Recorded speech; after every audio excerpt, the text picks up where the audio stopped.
Welcome to the J. Scott Outdoors podcast. Today we have the founder and president of GoHunt.com, Lorenzo Sartini, on the line. Lorenzo, how you doing? Doing good. Middle of the season, kind of bittersweet to be back in town right now. I want to be back out there, but other than that, everything's going good. Yeah, the last time we talked to you, you had found out within a couple days that you were going Dall sheep hunting, and you went and told us about the success of your Dall sheep hunt and how you did. And that was, I believe, this right at the end of the summer. And that was kind of a surprise trip. And I know you've been hunting a lot all across the West. Lorenzo, before we get going, give the listeners that maybe are new to the podcast an overview of what GoHunt.com is. Yeah, sure.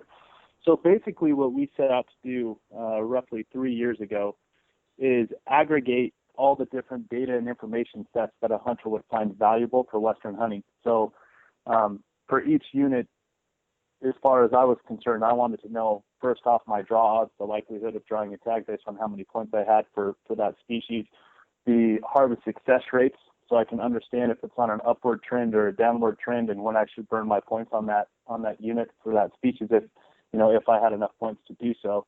And then also the resident, non-resident tag quota breakdown, all the different mapping options that I would want to see as a hunter that I would find valuable to me.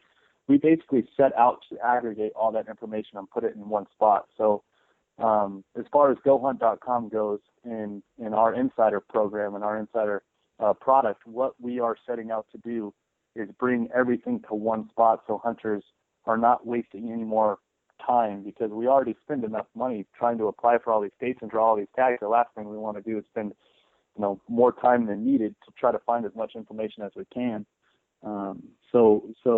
Yeah, that's our main goal, and what we set out to do every day is try to aggregate more and more data and information to show hunters what opportunity is out there for them and what suits their interests the best.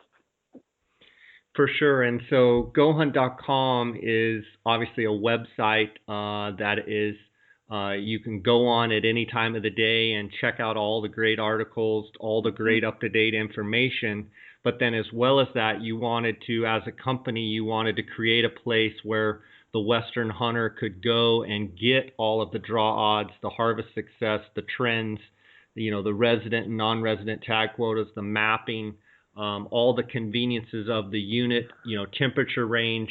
So the Insider is a place where a membership-based place where you can go and be a part of to figure out where the best place is you can hunt and why that, and find hidden gem hunts and different things like that. Correct? Yeah, correct. So to that note, I guess you could call it two different products. We have that Insider product, which is all that data and information and what our actual product is. Then we also, felt like if you're going to be in an industry that is so community-based and passionate, we wanted to give back to our users as well. So we have that free side of our website that we're constantly trying to give back to our users and the people who visit our site, as far as, the top information in each state, the different news that's going on, if they're going to open or close units for hunting, just little things like that. We're always trying to get back to our users and develop a relationship with them so they can get to know us through this free side of our product. So we're not just asking them, hey, you just met us, please pay us. That was never our philosophy. We always wanted to create relationships, make sure people are comfortable, and then, hopefully they find the trust enough to spend their money with us. Yeah, and I think too, I see that every day with my podcast, and I think you have to give and provide value, and there's never a time when there's a take. It's you give and provide value, and then there's an ask, and I think it's superficial to think that someone's just going to come on and instantly fall into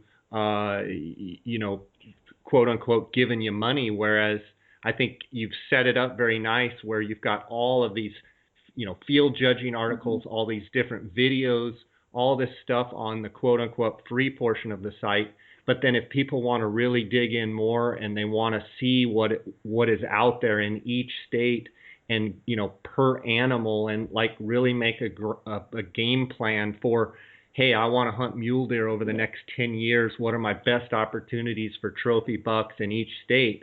They can dig a little deeper. And I know I've just enjoyed the Go Hunt Insider myself, and the feedback from all of the listeners that have, you've been a sponsor of this podcast dang near from the start, and the feedback from guys that have signed up, using my promo code, and then reporting back to me has been overwhelming. And, as you guys have added more and more states, it's the most comprehensive resource out there.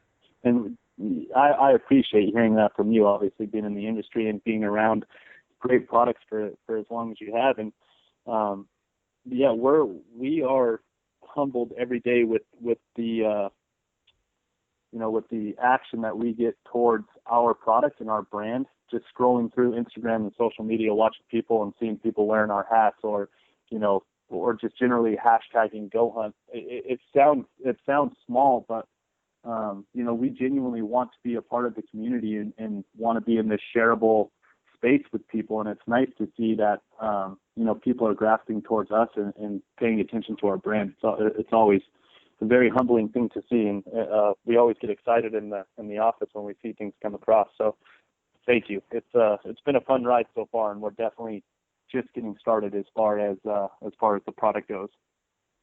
Yeah. And I would think, one of the challenges I can imagine that you had when you started this company is, first and foremost, your accuracy has to be 100% accurate. You don't have any room for errors. And I think with some of the challenges of, say, Arizona recently, with their change of the 5% non-residents go to max point holders and 5% go to, random draw, it throws, quote unquote, a monkey wrench in the plan of trying to get those detailed draw odds and make calculations and, statistic data prevalent. But I think it's pretty cool to see how you guys have handled it. And I'm excited.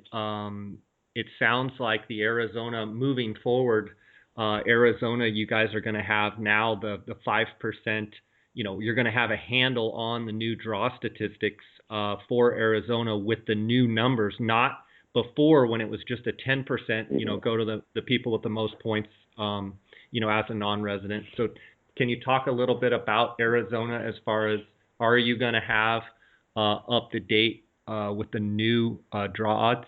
Yeah, definitely. And first off, to that point, our product is accurate information. So whenever we release something, we want to make sure it's as accurate as possible and it's bulletproof, because the second somebody finds or sees inaccurate information with our site, it's immediate loss in trust for our users to us, and that's the last thing we want. Obviously, we want to hold the highest level of trust. So the Arizona decision to not put out draw odds for this last season was due to the fact that they completely changed their draw system, and we knew it was going to sway draw odds, depending on how people were going to play this new system.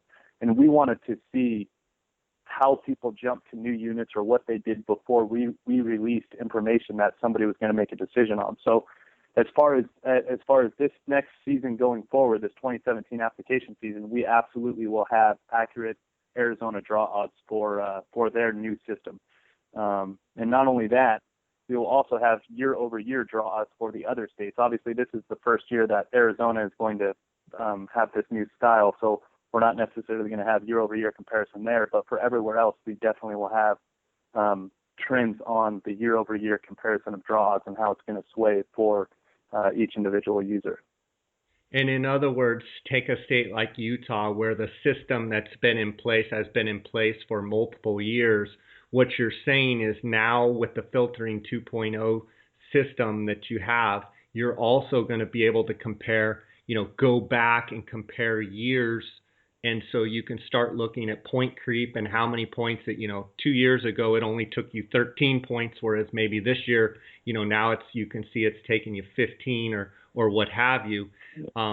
Is that how I read that? Yeah, exactly. So point creep is always talked about, but as far as visually seeing what is happening for a unit in its draw odds, it's never been done before. So what we're doing is we're taking trends over the last years and showing people what point creep really is. And in a short definition, you take the Henry Mountains of Utah. You have X amount of applicants with max points, but you only have Y amount of tags. And the Y amount of tags isn't even close to the amount of, that X number of people with max points. So, this year, maybe it was 21 or 22 points. Well, next year, you're going to have that batch of max point holders from the year before that didn't draw a tag, bringing that max point holder in the Henry Mountains to 22 points the next year. And then it's going to just keep happening and keep happening. So this point creep is a very, it's a very big factor for Western hunters who are holding a lot of points, because that point creep, if you're in a state that only draws for max points, I mean, you're never going to catch it. So we want to visibly show people how that works. And really, if you have max points and it's showing 100% draws for the Henry Mountains, we want to show you what that really means as far as when you're gonna draw that tag. Yeah, it makes perfect sense. Let's take a quick break here. GoHunt.com Insider is by far the most valuable tool a Western hunter could give themselves.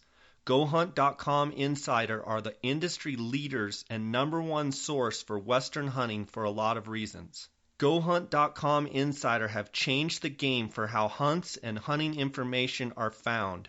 Within a matter of minutes, using Filtering 2.0, you'll be able to filter by state, species, residency, odds of drawing a tag, specific hunting dates, and harvest success percentages to find the hunts that fit exactly what you're looking for. If you are a guy that applies across the West or just in your home state but want to find some new opportunity, there's no better way to do it than using GoHunt.com Insider. As an exclusive offer to my listeners, if you sign up for a GoHunt.com Insider membership for $149 a year and use the promo code JScott at checkout, you'll receive a $50 KUIU gift card. Head on over to GoHunt.com/insider and get yourself the most valuable membership a hunter could have. Real game calls featuring the elk reel.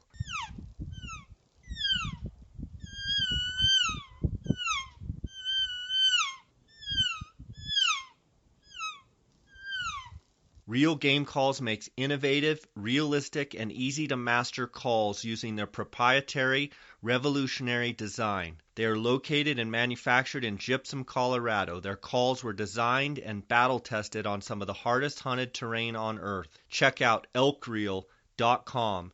Use the promo code JScott and receive a 20% discount on all purchases. Go to www.elkreel.com. Lorenzo, I think a perfect example of that, I just did a podcast with your very own Brady Miller, your digital content manager, and he found a hunt up in Wyoming by using the Go Hunt Insider and doing research where he only had one bonus point, and he was able to go up and do a early season mule deer hunt with a rifle in a region and found kind of a hidden gem hunt and went up there and harvested a really cool inline buck. And he had, 15 inches of snow on the ground, and he walked through on the podcast. He walked through his whole hunt and gear prep, and but he directly attributed getting that tag by being able to research and look at all the different units and regions and see the trophy kind of quality buck that he was looking for, to draw the tag. And he in essence knew that with his one bonus point, he was already going to get that tag. And so he was able to prepare, talk to a bunch of people, and kind of, start scouting and what have you before he even drew the tag. I think that's just one example of being able to use the Insider efficiently to find hunts that, work. I was able to use the Insider when I drew the beaver tag. Granted, they only gave one tag because of there was six resident tags, one non-resident tag. But I was able to look at all the different units in Utah and kind of, decide which one that I didn't want, which ones that I did, and was it worth putting in for the beaver because of the quality, and taking a shot at long odds, but finding a unit that had the high quality. So also exciting news, you guys are releasing Oregon. Up until now, you haven't had an insider program with Oregon. Tell me a little bit about that. Yeah, so we're constantly releasing new states that we don't have up right now, and Oregon just went live last week.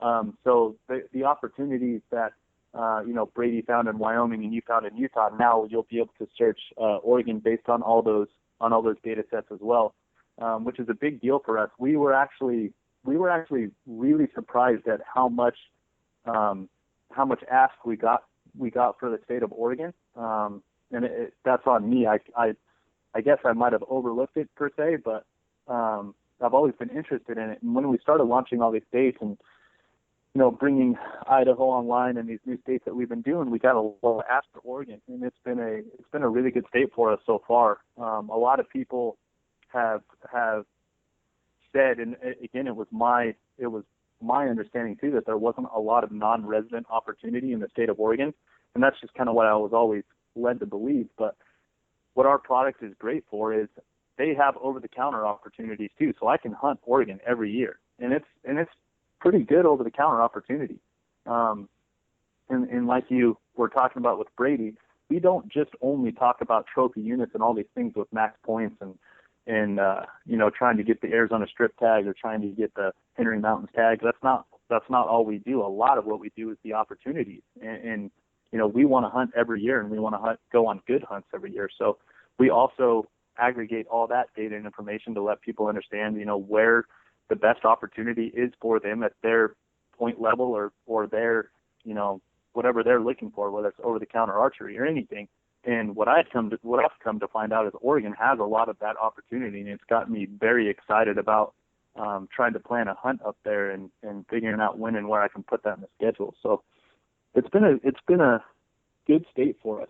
I went to college in Montana, and I duck and goose hunted all through Idaho, Oregon, Washington, all those states. So I kind of have an attraction to those states already from the information I had on them.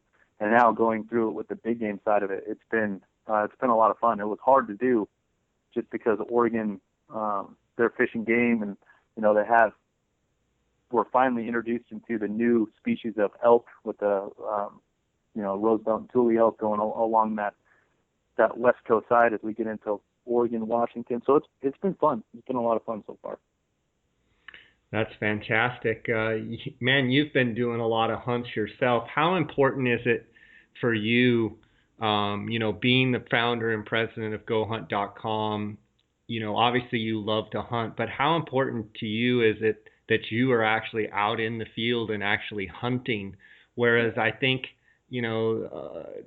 it could be, you're so busy with your company and building a startup, you could easily not be out in the field. How important is it to you to be out there?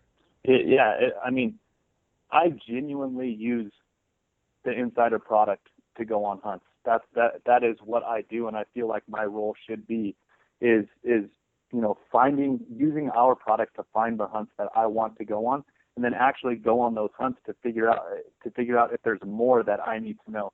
Is there other information sets that I should be able to get my hands on that would put me in a better spot for future use? And why I do that and what I'm doing it for is to be out there, because you're always learning something when you're there. You're always learning something from the local DWR office, which I always stop into and try to ask questions and just get as much information as possible on the hunts that we talk about.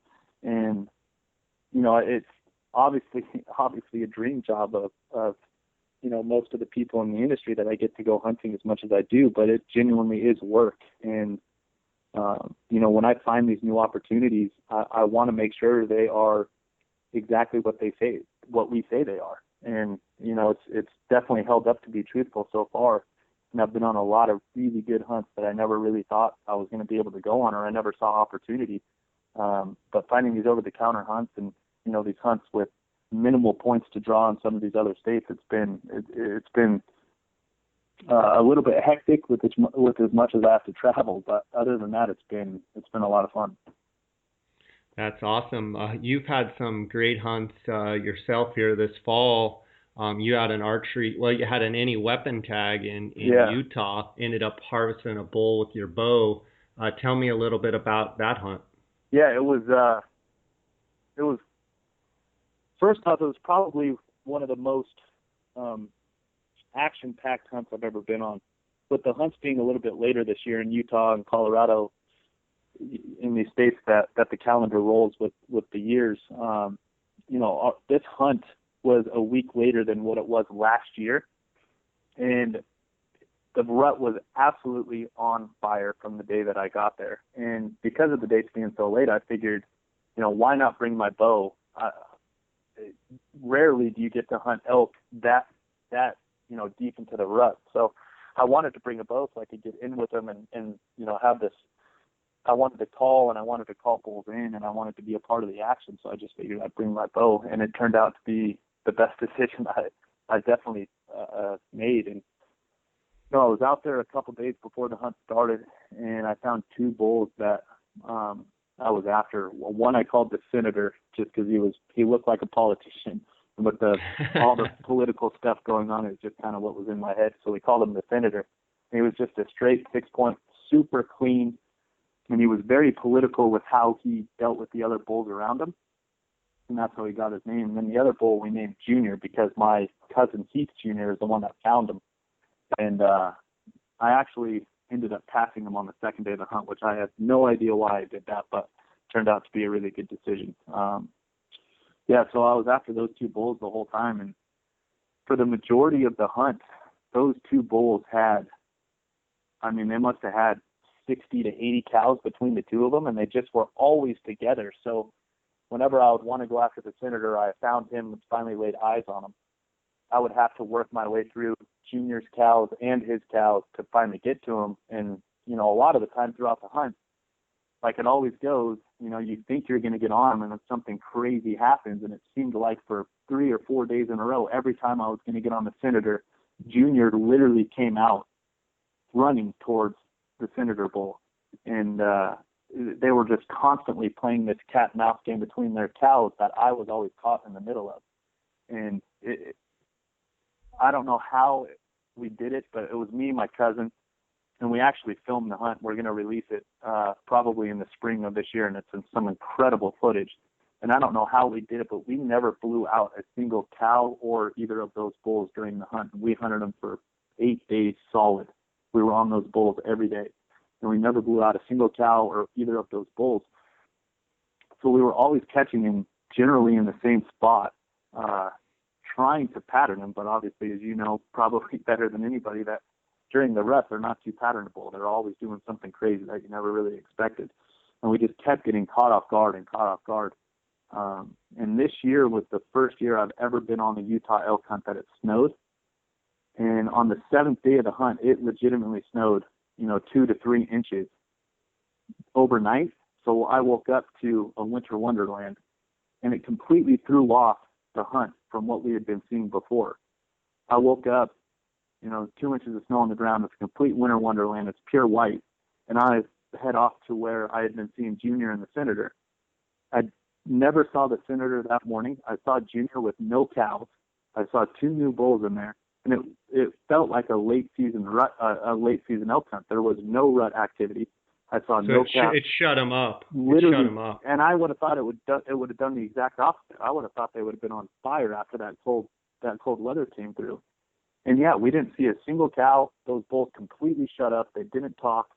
I thought I was going to kill Junior because we found him that morning, and I put a really good stalk on him, and he had no cows, 0 cows. So I got excited right when we saw him, thinking I was going to be able to make a good move on him, and I made a pretty aggressive play, but he caught the drainage just to the east of me, and he skirted me by about 80 yards. I was within 120. If he would have been 80 yards closer, I would have let an arrow fly, but he just skirted me, and I ended up getting really nervous because there was only 3 days of the hunt left. Everything was completely different. No more talking, no more cows. And then in my head, I'm thinking, well, if the cows left, then maybe the senator left too. I'm trying to figure out what's going on. And it kind of spun me for a loop that day on that 7th day. But we woke up the morning of the 8th to exactly what the hunt was and what it used to be. The bulls were going crazy. The cows were back. I started to get a little more at ease with what was going on. We got back on the senator that morning of the 8th day, and I couldn't get it done. And fast forward to that night hunt, I was feeling like I wanted to get more aggressive with my hunting style. I was pretty laid back, I said. Yeah, like bring the rifle out? No. Did you ever consider that? I made the commitment that I was going to stick to my bow. Okay. I made that commitment early on, and I wanted to stick to it. But my style of hunting, like I said, we never blew out a single cow or a bull. It was pretty defensive, per kind se. Of passive, kinda. Exactly. We were trying to set up in the right areas and let them come to us. We were trying to let them make the hunt happen instead of us making the hunt happen. And that night of the 8th day, that night hunt, I decided to get a lot more aggressive, and I started chasing some bulls. And I didn't get on the bulls that I was chasing, but it put me in the right place at the right time. Luckily, as luck would have it, I had little to no luck throughout the hunt as far as those bulls coming to me. But that night of the 8th, it was funny. I decided I was going to be a lot more aggressive, so I started chasing bugles in the timber kind of earlier in the afternoon. I got on a couple bulls that weren't quite big enough, and as the sun was going down and it was getting later, I decided I was going to back out of the timber and go look for the senator bull. And as I'm walking across this wide open meadow, this one meadow that I had to get across, and I got lucky, finally some luck fell into my lap that none of the cows had made their way out to this meadow that I had to work across. And I could play the tree line a little bit so none of these cows and bulls could see me that I could hear in the timber. They just hadn't quite made it out yet. As I'm coming across the meadow, I put my binos up and I can see the senator bull. I can see that he had really distinct backs. The royal and the fifth were really distinct. And I could see him just over this rise within the timber. So I immediately, I'll have 2 camera guys with me, and immediately say, all right, we're sitting right here. I found the one single lone pine tree out in the middle of this meadow. So we're going to sit right here and we're going to see what happens. And we kind of got caught in a weird spot where I couldn't be aggressive anymore because of where I was caught in this meadow, and these cows and the senator bull wanted to feed out. So I sat down at the one lone pine tree in the middle of this meadow. And as luck would have it, finally, as I wanted to be aggressive, and as the night fell, I just wanted to sit, and it was the best decision I made the entire hunt. I sat down, and there was a bull that we had been chasing. He was the 7-point, we call him. He had matching kickers off both royals, but I never could shoot him because he just looked so young, and I wanted to try to give him another year. He was a beautiful 6-point, but he looked like a puppy dog. And as I sat underneath that pine tree, it wasn't 30 seconds later that 7-point was walking down this rise, walking right at me.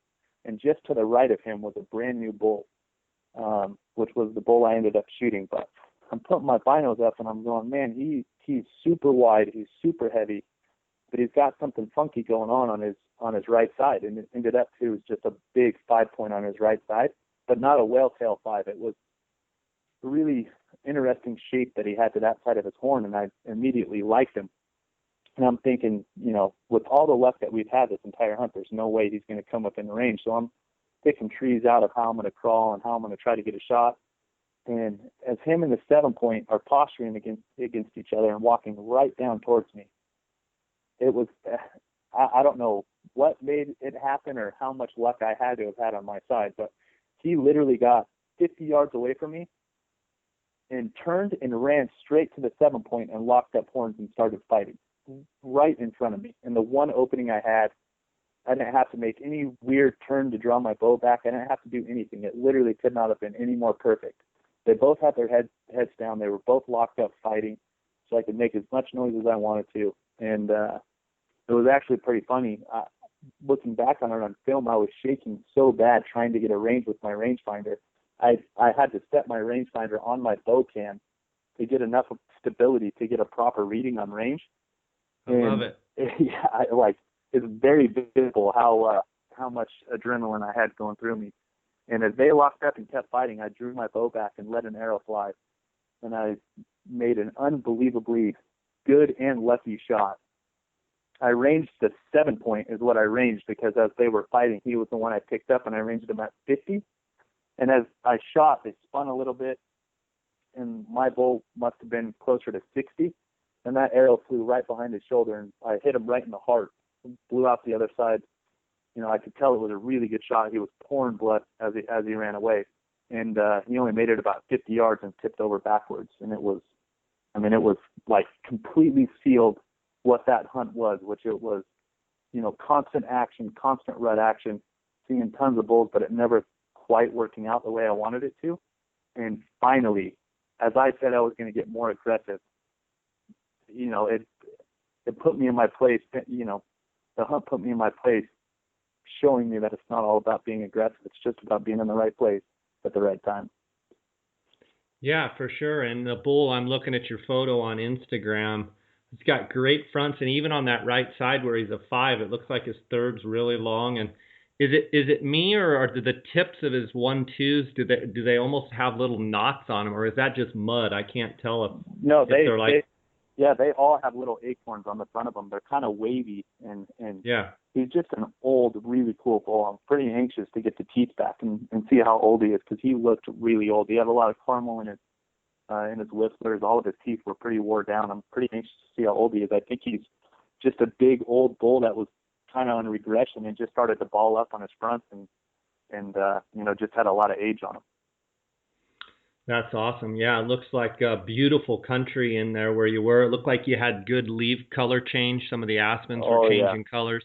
I enjoyed, one of the things I enjoyed most about my Utah hunt this year was the color change. And, hunting in Arizona, we typically don't get to see that color change. And so it was awesome to have the elk bugling and have, the aspens turning yellow. It was just a really cool experience.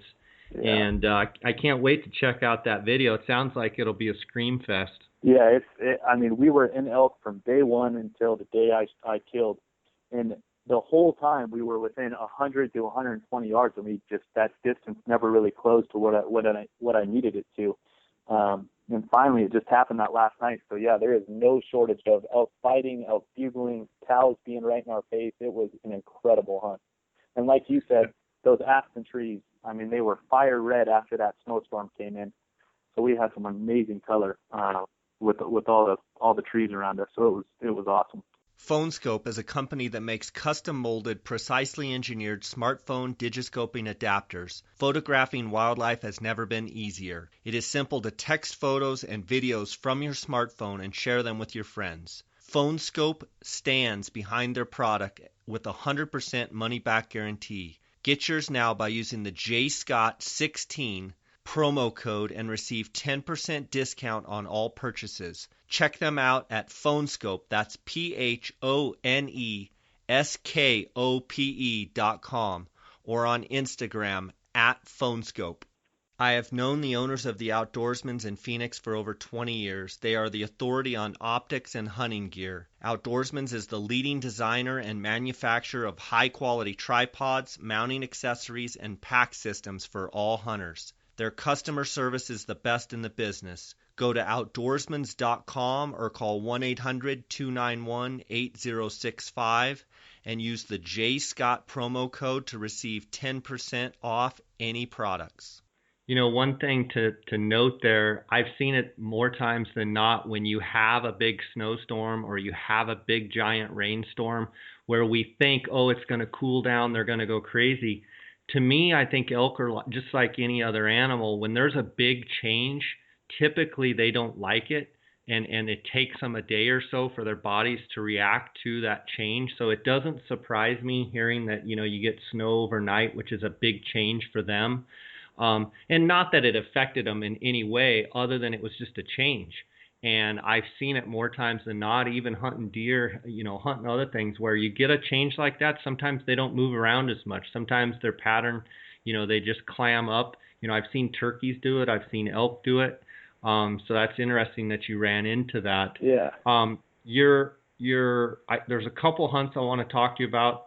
I know you've got a short window of time here, but your uncle shot a really cool mule deer buck. I'm looking at it on your Instagram page. He's got like a little can opener off of his G2 and Yeah. kind of couple crab claws out on his G3 and his G4. Just a neat buck. What's up with that? Even though I had nothing to do with that hunt, this is the highlight of this season for me. My uncle has been after that deer. It's going to sound crazy for the length of time, but he's been after that deer for 9 years, and not after it completely actively. He has just known about it on his property. He has a big piece of private property down just on the other side of the Ponsagon, on the open side. So he gets to hunt it every year, and he's been running trail cameras on it for a very long time. And this buck has been on that property for 9 years, and he's been a shooter buck for that long too. I would say he's been heavily hunting him for the past 5 years, but would be willing to pull the trigger for that long. And over the last 5 years, he's been aggressively after him, and it's never worked out. It has never worked out for him. He's had multiple hang fires on his muzzleloader with him during rainstorms. It's for whatever reason that deer just seemed to have 9 lives, and it was something that the family could never stop talking about, is when this deer was actually going to be killed, or if he was even going to be killed, if he was going to die of old age or whatever it was going to be. But now that chapter's closed on that buck, and my uncle finally put him down, to look back on it, on all these trail camera pictures, and how he looks now is completely different than what he looked like before. When he was in his prime, he was a giant 4-point, huge 4-point, probably pushing that 200-inch mark, and just big old deep forks. And over time, he regressed to a 3x4, which is basically what he is right now. When he was, what we're going to say, he was probably 9, he regressed to a 3x4. But then the next year, when he was pinned, what we are thinking he's pinned, thinking that he was 3 years old the first time we noticed him on the property being a shooter buck. If he was pinned, he sprung back to being a really good 4-point, and actually had 2 cheaters off the sides, matching cheaters off of the G2s, and he was just a great looking buck. And he didn't get it done that year, and then finally this year, coming full circle, he still has always had that really distinctive front end, so we always knew it was him. And we actually named him Ghost because he seemed like he was just a complete ghost on that property, with it never working out with him. And then this year, finally on the last day of the muzzleload hunt, my uncle shot him, and he went back to what he was on his 10-year-old year, where he was at 3x4. And this year he actually has that really cool cheater off that right side too. So, it just was a major chapter closed for my uncle, and I couldn't be more excited that he was the one to actually get it done on him. So it was a big deal. Yeah, that's really cool. Looking forward, what hunts do you have coming up here? So I am extremely excited about my Colorado 4th season tag. I drew my 4th season tag this year. I decided to cash in my points because, like I said, with Colorado, how it rolls, how its season dates roll with the calendar, this is as late as it gets, and the 4th season's going to the 20th of November this year. So, I decided to cash in my points, and I'm headed out there. And this is crazy to me because I usually hunt a lot of mule deer. This is my first deer hunt of the season, so I am completely jacked up for it. I cannot wait to get out there and start glassing at some deer in the rut. So, yeah, I'm really excited. Looking forward to it. Awesome. What rifle are you going to take up there? So, I'm shooting the 26 Nosler from Browning. Their Hell's Canyon long-range gun, and I've been shooting 142 grains out of it. And earlier this year, I went down to New Zealand to do some research for some international hunting, and got to do a little bit of hunting down there. And I was shooting 142 grains out of it, and I really liked the performance. But I started looking at the 129 grain ballistics, and it's 3,300 feet a second out of the muzzle, has amazingly flat trajectory, which is what I obviously want for mule deer in the sagebrush, just in case I'm going to take a shot, of some distance, 500-600 yards plus. And I stepped it down to that 129 grains, and I am blown away at the accuracy of this gun, like completely blown away with it. I cannot wait to get out there and start shooting stuff. Brady was telling me how much he's liking his Hell's Canyon rifle, and sounds like both of you guys are dialed in and ready to roll. Yeah, I put a brand new Vortex PSD on there. It's 6x24 power, got that completely dialed in. I'm ready to go. We performed some surgery on the gun here the other day in the office, and then took it out to the range with that 129 grain bullet. And yeah, it's incredible. Like, I don't know if I've ever had this much confidence in a gun before. And I've shot a lot of really good guns in the past. I used to have a Christensen Arms for a while. I shot that for 2 or 3 years. I actually shot the biggest buck I had with that gun. And I've been around some really nice guns, but when we started shooting these Browning Hell's Canyon guns, yeah, it was a pleasant surprise to have a gun that's that affordable and can hold up with that amount of accuracy at long ranges. So as far as Brady and I go, we're in the office every day, kind of, chippering about how confident we are. And he made an unbelievable shot in Colorado. He had I think the actual distance was 550, but with angle it was 470 or something like that. And he just completely piped his deer and had no issues with it at all. So yeah, you mean in Wyoming, yeah. Or yeah, sorry, in Wyoming. Yeah. And we're jacked up about it. He has a third season deer hunt in Colorado too, so him and I have a little friendly wager on who's going to do better. So hopefully we can both shoot as good as we're thinking we're going to shoot. That's awesome. Expectations for your fourth season hunt, 200 or better, or what are you thinking? I've been very fortunate to shoot some big deer, both with a rifle and with a bow. And I just love to see really nice deer, really good looking deer. I like super tall G2s. I like heavy.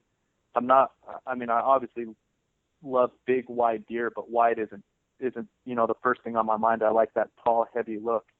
And I just like I tell anybody, to say, to throw out that 200 number and completely pass over a 195 or 194 point would be absolutely insane. So, what I'm going with is the first deer that fits that look, what I call the look for me.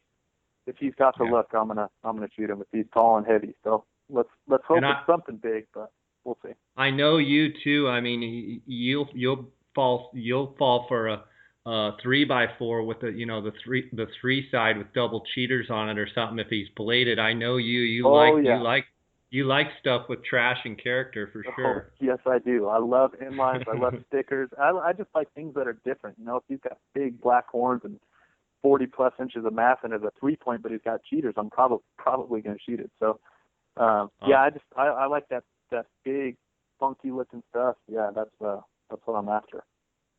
Well, awesome, buddy. I look forward to seeing the pictures from the next hunt, and I appreciate you spending time with us here. And as always very appreciative of the sponsorship of the podcast, and just really enjoy being involved with GoHunt.com and GoHunt.com Insider. And buddy, go get them.